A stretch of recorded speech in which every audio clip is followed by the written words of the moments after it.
Perezida wa Repubulika Paul Kagame yitabiriye inama ya COP29 ni inama yiga ku kubungabunga ibidukikije nka kimwe mu bibazo bihangayikishije umugabane wa Afurika ndetse n'isi muri rusange. Ibindi kuri inkuru reka tubigezweho na Adams Kwizera. Perezida Paul Kagame ni umwe mu bakuru b'ibihugu na za guverinoma bitabiriye inama ya 29 y'umuryango w'abibumbye yiga ku kubungabunga ibidukikije izwi nka COP29. Inama iteraniye i Baku muri Azerbaijan.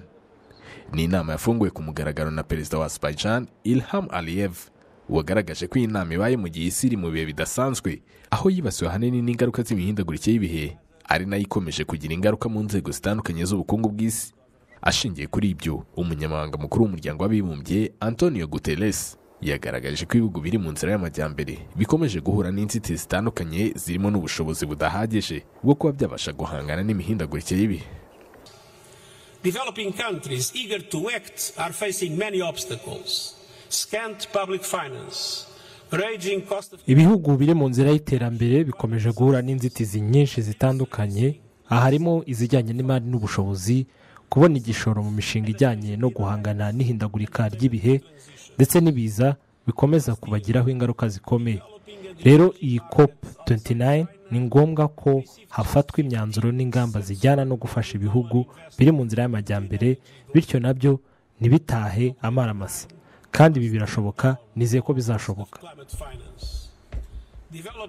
Developing countries must not leave Baku empty-handed. A deal is a must, and I'm confident it will be reached. Usibye imirimo yo gutangiza ku mugaragaro inama, Perezida Kagame yahuye na Perezida wa Kazakhstan Kassym-Jomart Tokayev.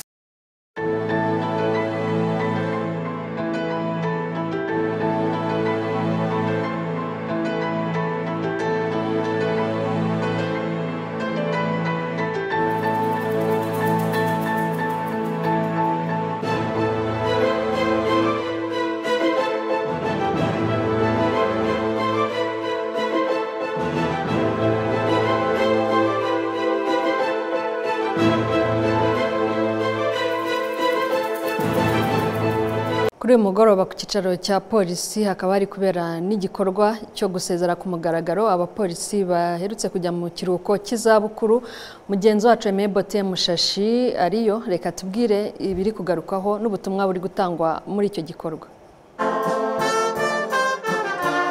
Hano ku cyicaro gikuru cya polisi y'u Rwanda giherereye mu murenge wa Kacyiru mu karere ka Gasabo hari kubera umuhango wo gusezera ku mugaragaro no gushimira abapolisi bagiye mu kiruhuko cy'izabukuru. N'umuhango witabiriwe n'abantu batandukanye harimo Minisitiri w'Umutekano mu gihugu Dr Vincent Biruta, abayobozi bakuru muri polisi y'u Rwanda, abapolisi bagiye mu kiruhuko cy'izabukuru n'imiryango yabo ndetse na bamwe mu bapolisi bagiye bajya mu kiruhuko cy'izabukuru mu bihe byashize.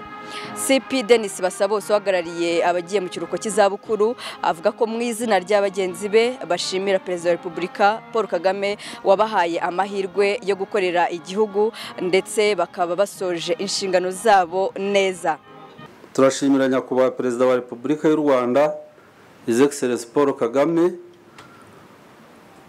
wadushyize mu cyiciro cy'ikiruhuko cy'izabukuru. Tuzahora tuzirikana neza yatugiriye n'amahirwe yaduhaye yo gutanga umusanzu mu kubaka igihugu cyacu. Umuyobozi mukuru wa polisi y'u Rwanda CG Felix Namuhoranye yashimiye abagiye mu kiruhuko cy'izabukuru kubw'ibikorwa byiza bakoze, abizeza ko bazakomeza kubizirikana ndetse ko bazakomeza gukorana bya hafi. Ibikorwa byiza mwakoze, urugero rwiza mwatanze, indangagaciro z'abaranze n'ibindi byiza byinshi tuzakomeza kubizirikana. Minisitiri w'Umutekano mu gihugu Dr Vincent Biruta mu izina rya Perezida wa Repubulika yashimiye abapolisi bagiye mu kiruhuko cy'izabukuru kubw'uruhare rukomeye bagize mu kubaka igihugu. Izina rya nyakubahwa Perezida wa Repubulika y'u Rwanda no mu izina ryanjye bwite ndashaka gushimira cyane mwe mwese mwashyizwe mu kiruhuko cy'izabukuru, umurava, ubwitange no kutizigama byabaranze mu kazi kanyu.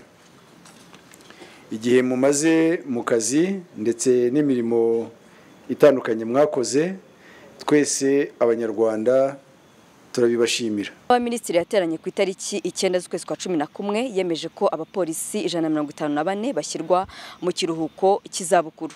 Mu bagiye mu kiruhuko cy'izabukuru harimo abari ku rwego rw'abakomiseri, abofisiye bakuru, abofisiye bato ndetse n'abapolisi bato. Aime Bote Mushashi, Televiziyo Rwanda i Kigali.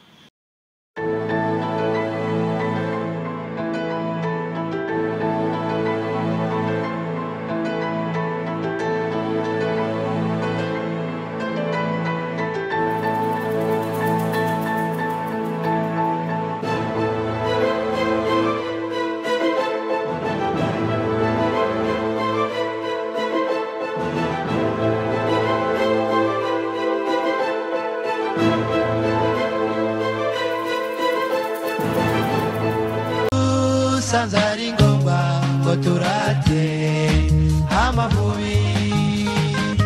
Kuri uyu wa kane nibwo ikipe y'igihugu Amavubi icakirana n'iya Libya mu mikino yo guhatanira itike yo gukina igikombe cya Afurika cy'ibihugu.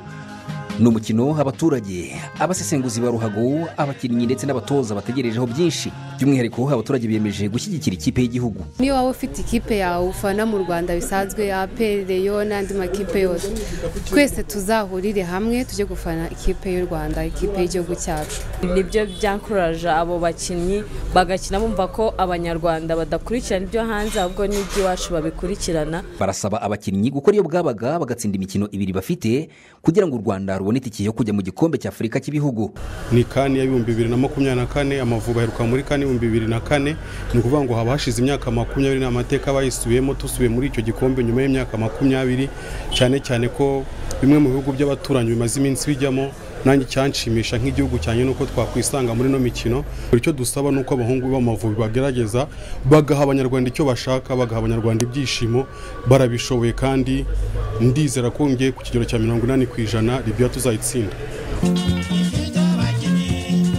Ku munsi w'ejo kuwa mbere nibwo ikipe y'igihugu Amavubi yatangiye camp cyangwa se umwiherero urimo gutegura umukino bazakina kwa kane n'ikipe y'igihugu ya Libya. Kapiteni w'ikipe y'igihugu Bizimana Jihad arasaba inkunga y'abafana kugira ngo bazabashe kwegukana intsinzi. Nabasaba yuko bazaza ari benshi bakadushyigikira.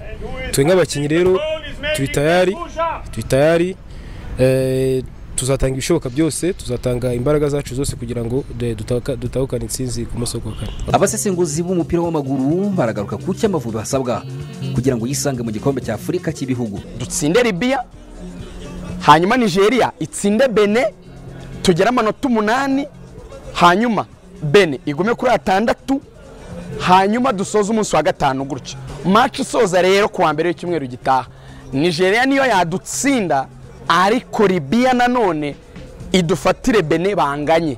Umutoza w'Amavubi wungirije Yves Rwasamanzi atangaza ko afitiye icyizere abakinnyi kuko bamaze kumenyerana. Abakinnyi bari biteguye kwitanga 100% kugira ngo bayitange ibyishimo ku banyarwanda. Ni ikipe isa nkaho bamenyeranye cyane kuko batangiranye n'umutoza Antoine Mashami, Carlos. Urabona ko ni groupe isa nkaho imenyeranye cyane.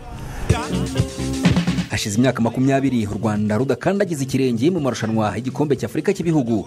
Ruri mu itsinda ruhanganyemo n'ikipe ya Benin kuko izitwara neza muri imikino ibiri isigaye n'izazamukana na Super Eagles ya Nigeria kuko yo ari ya mbere. Kalixte Kaberuka mu mujyi wa Kigali.